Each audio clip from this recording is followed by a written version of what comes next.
Alright amigos, so here are the ingredients that we need for cooking a simple Maja Blanca. Milk, sugar, cheese, cornstarch, kernel corn, and coconut milk. I will put the measurement of the ingredients in the description down below so that you can see it and try it for your loved ones. So without further ado, let's get started. Alright, so first step amigo, ilagay natin sa kaldero yung coconut milk. Make sure na medium heat lang kasi hindi naman tayo nagmamadali. Okay na amigo, nagkasay mo na yung coconut milk. Malapit na tayo sa second step. Sobrang iksiyan ng vlog na to kasi ako personally ayoko rin naman talaga ng mahabang cooking vlog. Yung tipong 15 minutes pero yung cooking time 5 minutes lang. So rekta na agad to sa luto pagkatapos taste test na neto. Second step, katulad ng nakikita nyo ngayon, kapag kumukulo na yung gata, pwede na nating ilagay yung corn. Ako normally sinasama ko na rin yung sabaw ng corn dito sa Maja Blanca para yun na rin yung mismong parang magiging water niya, hindi puro gata and milk lang. Third step, after nung corn, ilalagay ko na rin yung sugar. Make sure na tamisan nyo ng konti kasi maglalagay pa tayo ng mixture ng milk and cornstarch. Marami-rami rin yung milk. It's 400 ml din. So, tamisan nyo ng konti. Fourth step, kailangan nating tusawin itong cornstarch sa gatas. Itong cornstarch, mga 150 grams lang nito.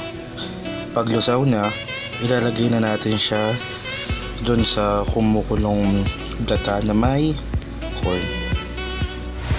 So after mong masigurado na na-dissolve mo ng mabuti yung cornstarch sa milk, ipo-pour na natin siya dito sa gata. Tapos dito na mag-i-start ang ating kalbaryo sa paghalo nito. And now amigos, as you can see, after a minute of pouring the mixture of cornstarch and milk, the consistency became thicker. Konti na lang, malapit tayo sa finished product. I'm so excited, but for sure tomorrow ko na i-film yun kasi papalamigin pa to and then we're gonna put this inside the fridge. Make sure na mahalo mo yung bottom part para hindi masunog. Halong ganyan. So ayan amigos, this is an indication na medyo malapit na kayong matapos.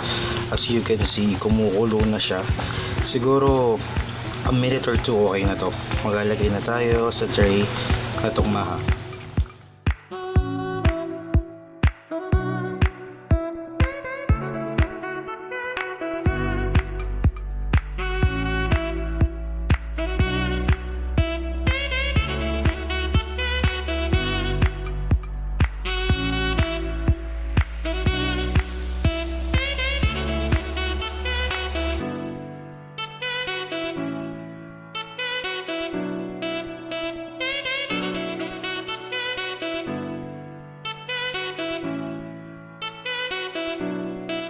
Okay, so amigo, after nyo masalan yung Maja Blanca sa tray, kapag may nakita kayong buo katulad nun, i-flat nyo lang siya ng dahan-dahan. Pero eventually kapag nalagay sa fridge, kinabukasan papantay na rin naman yan. Magiging smooth na rin yan.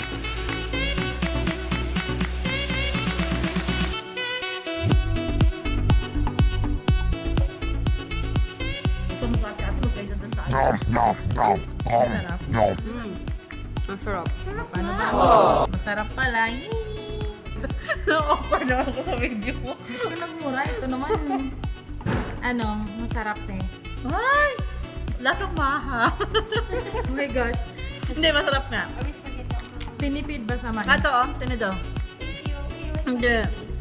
Sarap din. Yan eh. Hindi, mais. Ano yung binibenta mo? Hindi. Niluto lang nila magjowa. Ano? Yum. Sarap. Pwede na mag-asawa.